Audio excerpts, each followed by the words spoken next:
Assalamualaikum warahmatullahi wabarakatuh. Selamat siang Pak Samsul dan teman-teman.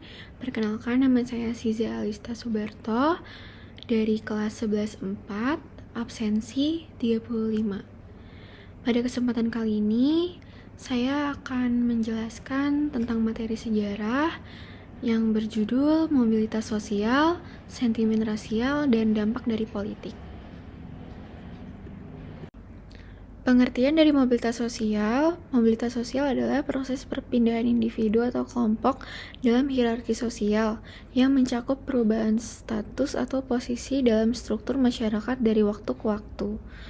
Mobilitas sosial itu dapat dibedakan menjadi dua jenis utama, yaitu di sini kita dapat lihat terdapat jenis-jenis dari mobilitas. Nah, mobilitas itu terbagi menjadi dua jenis, yaitu mobilitas vertikal dan mobilitas horizontal. Mobilitas vertikal itu merujuk pada pergerakan ke atas atau ke bawah dalam hierarki sosial. Misalnya, seseorang yang memperoleh pendidikan tinggi dan kemudian mendapatkan pekerjaan dengan gaji yang lebih tinggi mengalami mobilitas vertikal ke atas. Sebaliknya, seseorang yang kehilangan pekerjaan dan mengalami penurunan status ekonomi mengalami mobilitas vertikal ke bawah. Lanjut, di poin kedua terdapat mobilitas horizontal. Mobilitas horizontal itu adalah pergerakan di antara posisi sosial yang setara dalam hierarki tanpa perubahan signifikan dalam status sosial. Contohnya, seseorang yang berpindah dari satu pekerjaan dengan tingkat tanggung jawab yang sama ke pekerjaan lain dalam industri yang sama. Selanjutnya, kita beralih ke faktor-faktor yang mempengaruhi mobilitas sosial. Di poin pertama itu terdapat pendidikan. Pendidikan seringkali menjadi jalur utama untuk mobilitas sosial, dikarenakan memberikan keterampilan dan pengetahuan yang diperlukan untuk akses ke pekerjaan yang lebih baik. Di poin kedua terdapat ekonomi. Kondisi ekonomi dan kesempatan kerja mempengaruhi kemampuan individu untuk meningkatkan atau menurunkan status sosial mereka. Di poin ketiga terdapat kebijakan sosial. Program pemerintah seperti bantuan sosial, subsidi pendidikan, dan kebijakan anti-diskriminasi dapat mempengaruhi mobilitas sosial. Kemudian di poin terakhir terdapat jaringan sosial dan keluarga. Dukungan dari keluarga dan jaringan sosial dapat mempengaruhi kesempatan individu untuk bergerak dalam hierarki sosial. Kemudian kita lanjut ke sentimen rasial. Nah, pengertian sentimen rasial.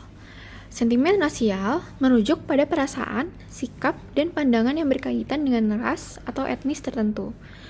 Ini mencakup segala bentuk perasaan negatif atau positif yang ditujukan kepada individu atau kelompok berdasarkan identitas rasial mereka.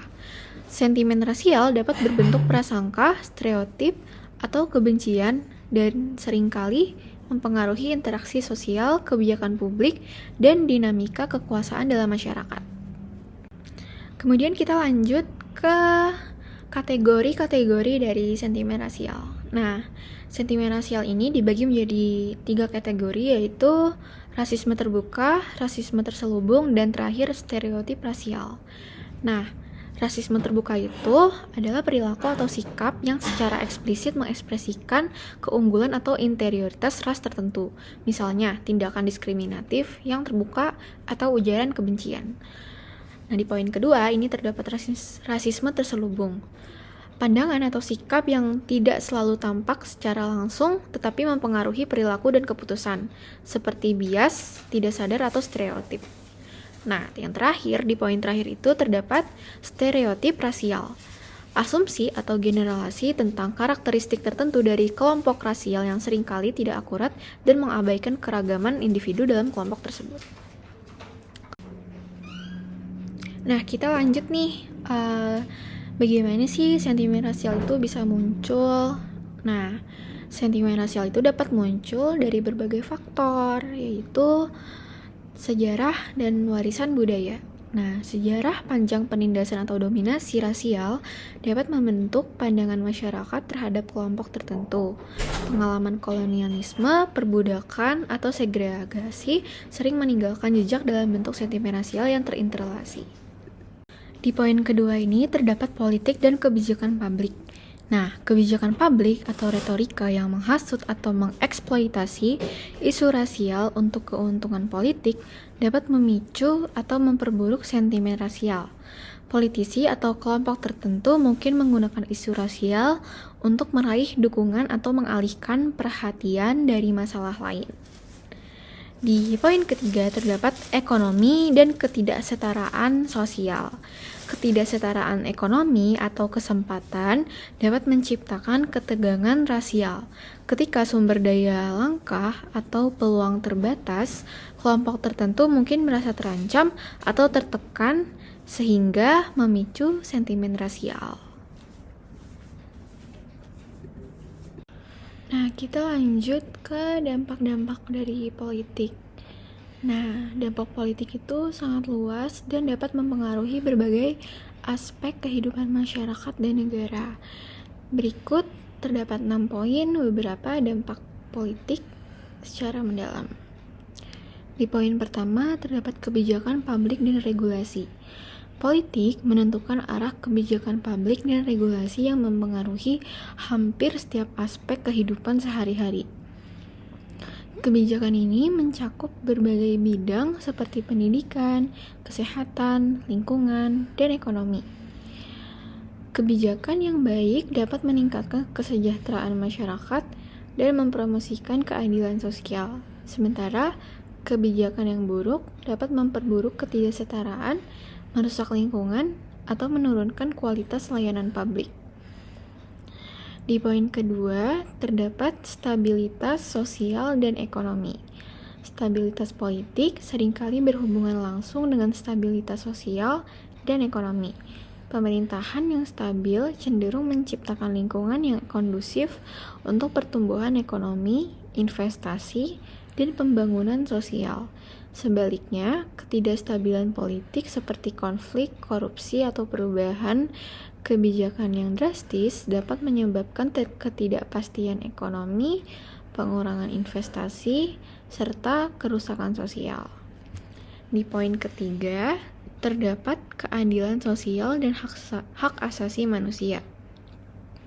Politik memainkan peran penting dalam memastikan keadilan sosial dan perlindungan hak asasi manusia. Sistem politik yang adil dan transparan dapat memperjuangkan hak-hak minoritas, menegakkan hukum dengan adil, dan mencegah penindasan. Namun, rezim politik yang otoriter atau korup dapat melanggar hak asasi manusia, mengekang kebebasan berbicara, dan mengabaikan kebutuhan kelompok-kelompok yang terpinggirkan. Di poin keempat, terdapat hubungan internasional. Politik internasionalisasi mempengaruhi hubungan antar negara, termasuk perdagangan, diplomasi, dan keamanan.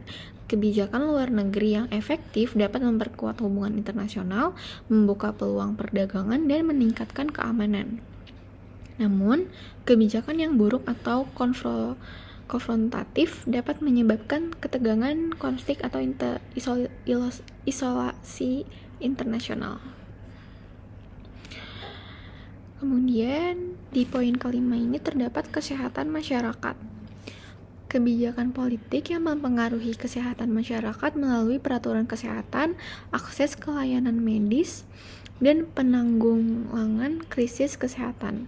Kebijakan kesehatan yang baik dapat meningkatkan akses dan kualitas layanan kesehatan, mengatasi wabah penyakit, dan mempromosikan gaya hidup yang sehat. Namun, kebijakan yang tidak memadai dapat memperburuk masalah kesehatan masyarakat dan meningkatkan ketidaksetaraan dalam akses layanan kesehatan. Di poin terakhir, terdapat pengaruh terhadap budaya dan identitas.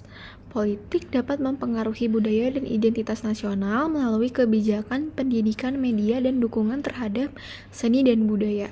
Politik dapat mempromosikan keragaman budaya dan memperkuat identitas nasional, atau sebaliknya, menekan budaya minoritas dan mempromosikan pandangan yang sempit. Sekian presentasi dari saya. Bila ada kekurangan atau salah kata, mohon dimaafkan. Terima kasih, semoga ilmunya bermanfaat. Wassalamualaikum warahmatullahi wabarakatuh.